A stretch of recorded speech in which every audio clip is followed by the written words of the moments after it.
I will tell you the one of the major risk factor, but बहुत ज़्यादा ही risk factor chronic heart disease का, and that is a hypertension. एक continuously अगर एक बंदे को हाइपरटेंशन रहे तो फिर उसका दिल का फंक्शन जो सा है वो ऐसा ऐसा वो बाकी ऑर्गन्स को भी डैमेज करना शुरू कर देगा, जिसमें किडनी और ब्रेन सबसे ज़्यादा हैं। ठीक है, तो kidney and the brain are the most affected organ that which result in the chronic cardiovascular disease, that the chronic heart disease। ठीक है, सो लिंक ब्लड प्रेशर का नॉर्मल और कार्डियोवास्कुलर कॉम्प्लिकेशन के साथ बहुत ज़्यादा नॉर्मल है। डिक्रीज जितना भी 2 मिलीमीटर जितना भी ब्लड प्रेशर नॉर्मल होगा उससे फ़ायदा होगा। ठीक है, तो कहा यह जाता है कि जौन से है जितने भी सॉल्ट है, salt, sugar, alcohol and the body weight, ये बहुत इंपॉर्टेंट है to regulate over blood pressure. अगर ये अच्छे होंगे, हम जितना अपना एरोबिक एक्सरसाइज को इंक्रीज़ करेंगे और पोटाशियम डाइट को इंक्रीज़ करेंगे, हमारा ब्लड प्रेशर उतना नॉर्मल रहेगा। जितना हम जौन से है सॉल्ट और डायरी प्रोडक्ट्स और शुगर वगैरह ज़्यादा लेंगे, उतना ब्लड प्रेशर ज़्यादा रहेगा। तो नई गाइडलाइंस हैं फॉर द ब्लड प्रेशर।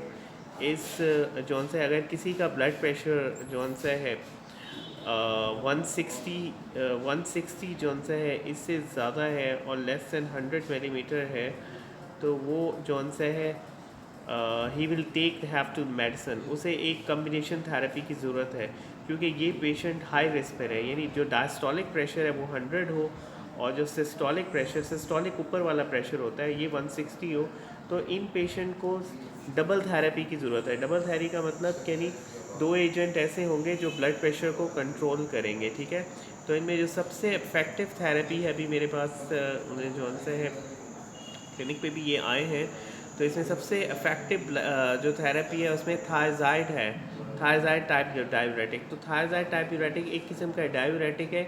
तो ये यूरिन करके, डायूरेटिक वो होते हैं जो यूरिन के ज़रिए ब्लड प्रेशर को लो करते हैं। यूरिन के ज़रिए, यूरिन ज़्यादा आता है तो ब्लड प्रेशर लो हो जाता है। ठीक है, तो इसके अलावा जो मैग्नीशियम, कैल्शियम और फाइबर एंड फैट वगैरह हैं, ये भी जौन से हैं हेपेटाइटिस कैसे कि ये भी ब्लड प्रेशर को अफेक्ट करते हैं। ठीक है, तो ब्लड प्रेशर को सही तरीके से कंट्रोल करने के लिए जो आप लोगों ने करना है वो है एक डैश डाइट।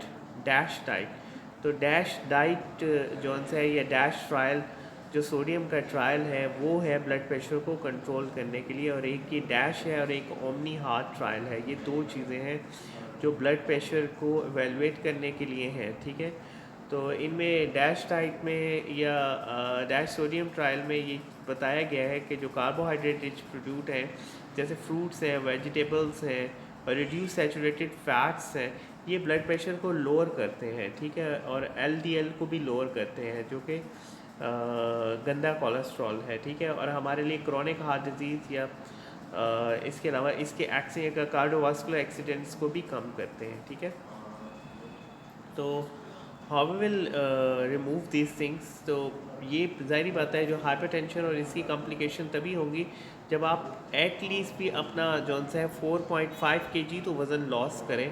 ठीक है, और डैश जो ईटिंग प्लान है उसे शामिल करें, जिसमें fruit, vegetables and low diary products हैं। ठीक है, तो I hope you will get it, that is इसमें डैश डायरी प्रोडक्ट भी है और ये एक इन्होंने वो भी बनाया हुआ, so you can have it and you can get it. इसके अलावा जो एरोबिक एक्सरसाइज, फिज़िकल एक्सरसाइज है, वो डेली 130 मिनट तो बहुत ज़रूरी है, या 120 मिनट्स के अलावा। ठीक है, तो दैट इज़ अल्कोहल कंजप्शन इतनी पाकिस्तान में कॉमन नहीं है, तो अल्कोहल भी is also a very.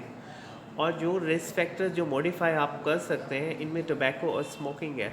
Tobacco, smoking and obesity ये आपके अपने कंट्रोल में है। अगर आप इन पे कंट्रोल रख लेंगे, टोबैको, स्मोकिंग, स्ट्रेस और इसके अलावा हाइपरकोलेस्टेमिया, तो आपका वेट वगैरह काफ़ी कम हो जाएगा। आई होप ये आपको काफ़ी बातें समझ आ गई होंगी। तो एक तो देयर मेनी वेज टू विच हम प्राइमरी प्रिवेंशन ऑफ हाइपरटेंशन कर सकते हैं।